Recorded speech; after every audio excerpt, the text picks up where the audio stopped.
अभी हमने सीईसी आसाम को जो हमने मुख्य चुनाव आयुक्त दिल्ली को ज्ञापन सौंपा था उसकी प्रतिलिपि दी है और हमारी मांग है कि जिस तरह से चुनाव को प्रभावित करने का एक हताश पार्टी के नेता हेमंत बिश्व शर्मा प्रयास कर रहे हैं, खुले मंच पर धमकियां दे रहे हैं हमारे अलायंस पार्टनर को, कह रहे हैं कि एनआईए इन्वोक कर देंगे, उनके पास एविडेंस है।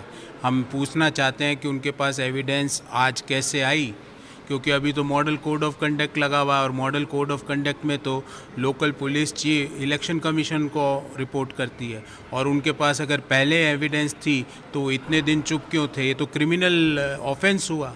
तो हमारा ये मानना है कि उन्हें तुरंत प्रभाव से चुनाव लड़ने के लिए अयोग्य डिस्क्वालीफाई घोषित किया जाए, नंबर 1।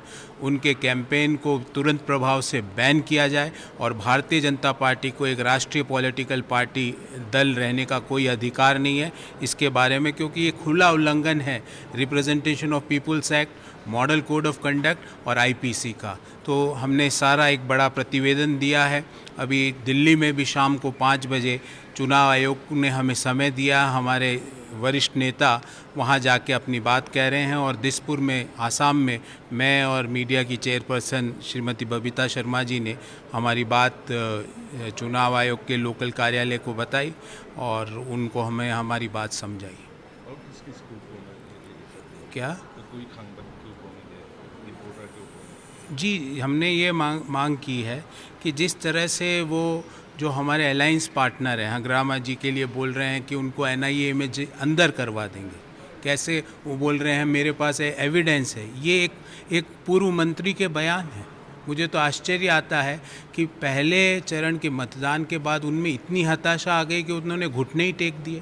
पहले गलत जुमलेबाजी के एडवर्टाइजमेंट किए, भ्रामक एडवर्टाइजमेंट किए, जब उससे भी बात नहीं बनी तो अब इस तरह की धमकियां दे रहे हैं, ब्लैकमेलिंग कर रहे हैं।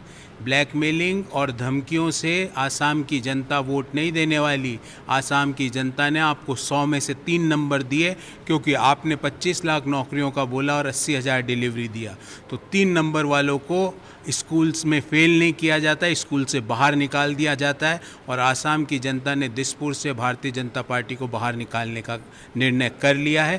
पहले चरण के जिस तरह से 80% मतदान हुआ, जो रिपोर्ट्स हमारे पास आ रही है, लोगों का बम्पर विश्वास हमारी 5 गारंटियों के प्रति है और हमने आज सारा पॉइंट बाय पॉइंट के कौन सा clause model code of conduct का, कौन सा clause representation of people's act का, कौन सा क्लॉज आईपीसी का उल्लंघन हुआ है और हमने मांग करी है कि हेमंत बिश्व शर्मा को चुनाव लड़ने के अयोग्य तुरंत घोषित किया जाए।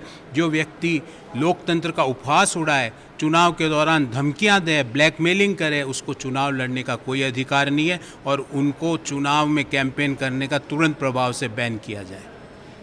We gave a complaint to the Election Commission officer regarding the threat that Himanta Biswa Sharma had given to Hagrama Mohilary, our alliance partner.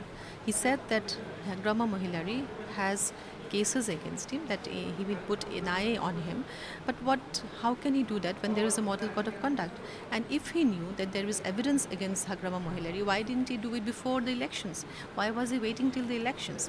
This shows that the BJP is scared and they are now certain that they're not going to win the elections. That is why they're using any trick in their books to divert attention and also threat our alliance partners, so that they can say to the people that they are going to win the election, which is not true. And our party has gone to the people and our party has given guarantee to the people, and we have seen in the Upper Assam how the people have shown their faith in us and we are going to win the elections. That is why these kind of tactics are being used by Himanta Biswa Sharma.